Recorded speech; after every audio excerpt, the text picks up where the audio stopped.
Yung sa proclamation rally po ng 12 bagong halal na senador, nabanggit ninyo na itong mga mambabata, sinihingan nyo ng tulong para maisulong yung election reform. Na merong kailangan isa batas, merong mga kailangan amyendahang batas. Pakipasadahan lang po kasi in hindsight, with itong katatapos lamang na halalan, ay meron tayong mga napagtanto, no, na kailangan pong baguhin sa ating sistema. Go ahead po, Chair. Ma'am Pat, Ma'am Ali, alam niyo po, hindi naman po may ipagtatanto at may itatanggi na madami rin po mga naging problema, madaming issue, madaming mga kulang at hindi rin po ganun kasapat ang ating pong halala. Hindi po ito perfecto. Kaya binigay nga natin na rating lang sa COMELEC, 85%. Subalit madami po kasi dito, Ma'am Ali, Ma'am Patay, hindi naman po talaga yung purely kagagawan lang ng Commission Elections. Ayaw din natin isisi sa ibang ahensya ng pamahalaan. Subalit isang tabi na po natin yung sisihan, pero kinakailangan po siguro magkaroon ng mga pagbabago sa ating mga batas. Unahin na po natin. Again, paulit-ulit, kahit na medyo nagasgas na lagi, ay yung pong Omnibus Election Code 1985. Lahat ng pinanggagalingan ng mga problema issue natin doon po nagsisimula. Magmula sa issue ng substitution, magmula sa issue po ng vote buying na sabi walang pangil, walang ngipin at hindi po epektibo. Magmula po doon sa mga issue ng filing ng Certificates of Candidacy na bakit hindi nagre-require ng ibang requirements maliban sa form ng COC. Lahat po yan nasa Omnibus Election Code natin. Batasang pambansa pangalan po ang nakalagay doon at hindi po Kongreso. Doon po sa ating pong Omnibus Election Code, bawal ang arrest ng walang warrant of arrest. Samantalang may 1987 Constitution at mayroong mga decision ng Supreme Court na napakadami na consistent pwede ang warrantless arrest basta caught in flagrante delicto or caught in the act. So dapat po baguhin din yung mga batas sa bagay na yan.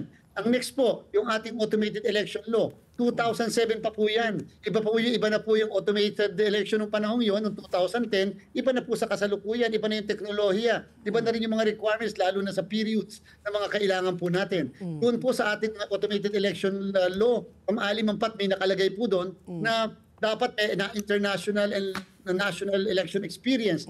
Paano makakapasok ang local scientist natin na pwede at marunong gumawa ng magagaling na makina? Scanner lang naman po yan.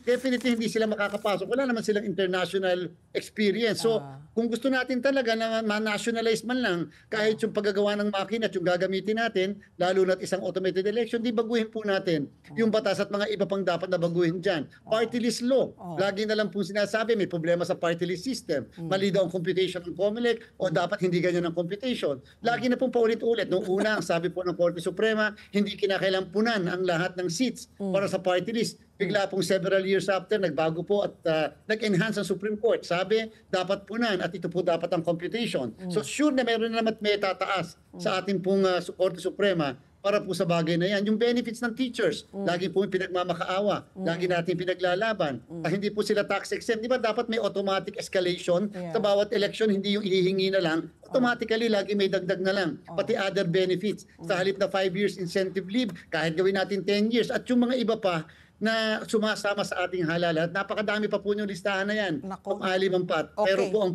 purpose natin, mapagaan ang trabaho ng lahat at maging kaiga-igaya ang pagboto ng bawat isang Pilipino. Okay. Dagdag ko lang, Pat, dyan, ha? Paalala ko lang dahil senior citizen ako, yung gusto nyo hiwalay talagang araw ang senior citizens. Ano po? At saka yung mga PWD. Dapat lang po, Ma'am Ali, dapat lang po, alam niyo po, 3 milyon mahigit ang nakinabang doon sa 2 oras lang na early voting hours. Yung po ipinursige natin sapagkat wala po yung batas hinihintay natin yung early voting law. Isipin niyo po kung yung 12 milyon na Pilipinong mga nakatatanda at yung 550,000 more or less na mga PWDs o yung mga nagdadalang tao ay makakaboto na mas maaga, 1 linggo bago mag-eleksyon. May sarili silang mga presinto, lahat sa ground floor, hindi kasabay ng kahit na sino. Hindi po ba mas magiging maayos ang pagboto po rin nila? Ganun mapoprotektahan naman ang boto ng bawat isa. Okay. Let's get together. Sunday 25. Sunday 25.